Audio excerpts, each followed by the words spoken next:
Hey everybody, it's Mike with the Claim Squad Public Adjusters, and today we're going to be talking about a water damage situation. I get this frequently. Once, twice, 3 times a week, I'll get a call.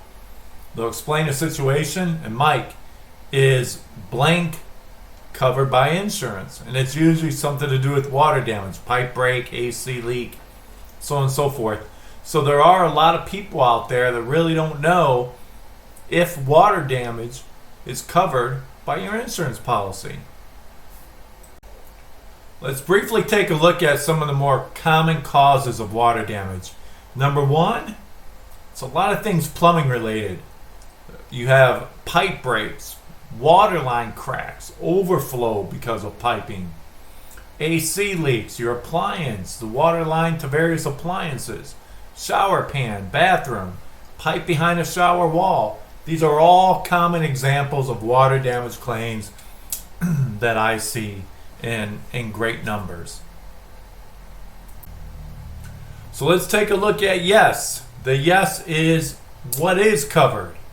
And not specific claims, but claims that, for instance, when they're sudden and accidental. Anything short term, again, goes to sudden, accidental, short term leak, right? Anything recent, if it recently happened.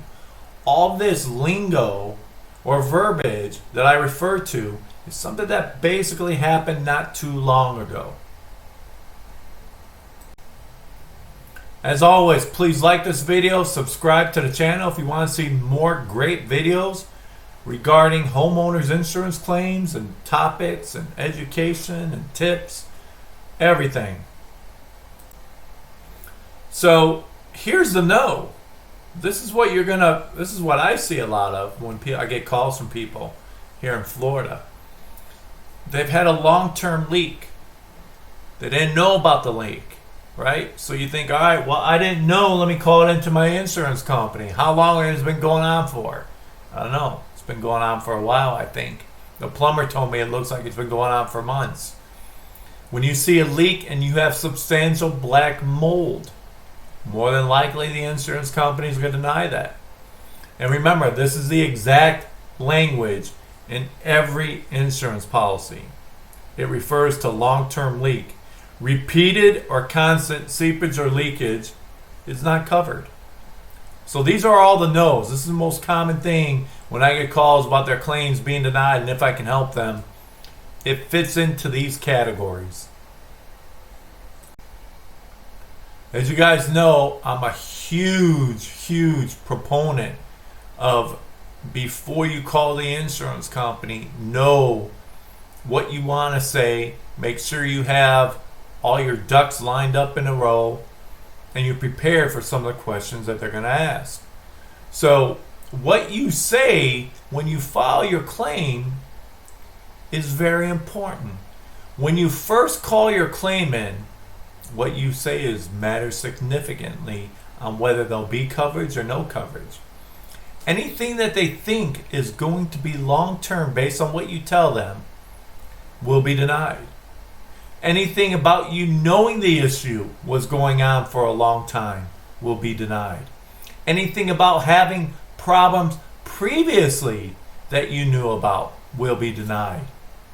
This is why what you tell them when you file the claim is so dang important. So the biggest concern, if they cover the loss, in other words, if they say, okay, Mr. Smith, we're going to give you $5,000, right? The biggest concern is this. There was an insurance conference of only defense attorneys, and one of the slides that they had, there were a couple of them, but one of the ones that what really captured the attention of the audience was 97% of claims are underpaid. Now, I don't know what standard they use. I imagine it's based on an audit to where people like me who were working independently and the insurance company says, hey, Mike, I want you to take a look at a boatload of files for a year, determine what the amount of damages should have been paid and what was paid. See, years ago, as I point out here, I audited files for an insurance company, about 110 files. And there was no set amount what they gave me. They gave me 110 files. Some of them were in litigation, meaning a lawsuit. Some of them were settled by mediation. Some of them were settled strictly by the adjuster. So out of 110 files approximately, I don't remember if there was more than that or a little bit less, so I'm kind of averaging out. Only 2 were properly paid, and those were under $15,000. 1 was overpaid. I don't remember the exact amount, but I believe it was under $15,000 at that time. Now, this has been a long time ago. 20 years ago. So these numbers now would probably be a little bit different, obviously, in today's times. But the point of the matter is that the one thing, if they cover your water damage claim, your biggest fear is whether or not it's underpaid. And that is what I see mostly in a lot of these claims. So as I've always stated in a lot of my videos, it's about what you say at the beginning when we're dealing with water damage claims, how the leak happened, when it happened. These variables are incredibly important on whether or not the insurance company will pay or deny your claim. And then if they do pay your claim, you have to worry about, is it enough money? I guarantee that the insurance company is underpaying your claim. Now, if you get a contract to do it for that price that they've underpaid you, then I guess it really doesn't matter. But if you want a fair value for your claim and get the money that you probably deserve, then you probably need to seek help of a public adjuster, just based on those merits alone. So that's something that you'll determine, obviously, if you're already going through the claim process.